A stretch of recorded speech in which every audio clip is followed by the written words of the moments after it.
we are going to study the basics of the electrochemistry, and this is a very important topic from the examination point of view, and it is also having a lot of practical applications which is related to our day-to-day life.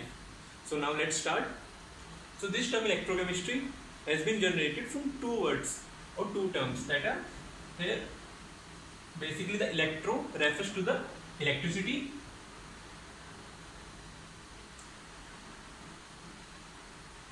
while the chemistry refers to the chemical reactions.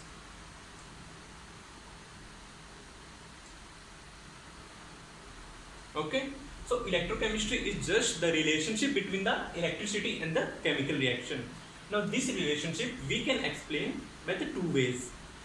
In the first way, we can say that if we have a certain chemical reaction which occurs on its own, so this would give us the electricity. Means if we have a spontaneous chemical reaction that occurs on its own, then it is giving us the electricity. So this is the first relationship where the spontaneous chemical reaction will give us electricity. And these chemical reactions are basically the oxidation reduction reactions or redox reaction. While in the second relationship, we can say that if we have an electricity, then we can do or make happen certain chemical reactions that does not occur on its own. That is, by using electricity, we can make happen the non-spontaneous chemical reaction.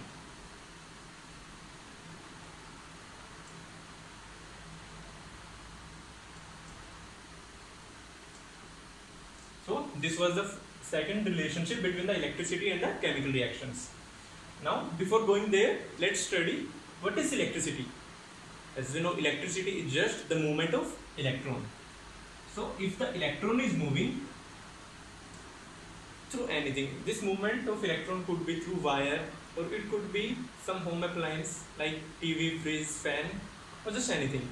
That is, if the electron is moving, then we can say that the electricity has been generating, while the movement of electron is opposite to the movement of current. This we already know. So now let's go to this first case.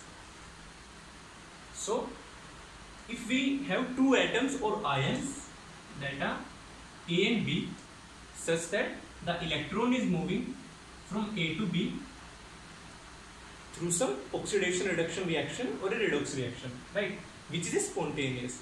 So now we can see that due to this spontaneous reaction, our electron is moving. So if these two atoms are they are connected through a wire, then we can say that the electricity has been generating in between these two atoms, and this we can confirm by using a light bulb that will start glowing as the reaction will proceed, right? So this will belong to this first type of relationship. Now how can we say that the electron is going from A to B, not B to A? So this is a spontaneous reaction, means there the B is having the higher pool of electron. So this pool of electron is decided by their reduction potential, which is the tendency of an atom or ion to gain the electron. So the atom or ion which is having the more value of the reduction potential, that is the more positive value of the reduction potential, the more will be its tendency to gain the electron or to pull the electron from another atom or ions. And there is an electrochemical series that is available in any standard reference book, from which we can see their reduction potential values, right? And this relationship or this principle or phenomena is used in the galvanic or voltaic cell that are used in our, that is used as a practical applications in our day-to-day life. Like we know the lithium ion batteries that are used in our mobile phones and laptops, the cells used in the wristwatches and the TV remotes, while the lead storage batteries that are used in the homes, particularly in the rural areas for the production of electricity. In all these cells and batteries, there is an ongoing spontaneous redox reaction through which there involves some movement of electrons through which is basically creating us the electricity. So this belongs to this first type of relationship. So now let's move to the second type of relationship. So if I say there are two atoms C and D such that the movement of electron from C to D is not happening on its own, that is, this redox reaction is non-spontaneous. Now if we use the electricity, then we can make happen this non-spontaneous chemical reaction. So by using some source of electricity, let's say batteries, then we can make happen this movement of electron from C to D. So their batteries are basically pulling the electron from C and pushing it to D, and thus making us happen the non-spontaneous chemical reaction, which earlier was not happening on its own, right? And this type of relationship or this type of principle is used in the electrolytic cell, and this phenomena is called as electrolysis.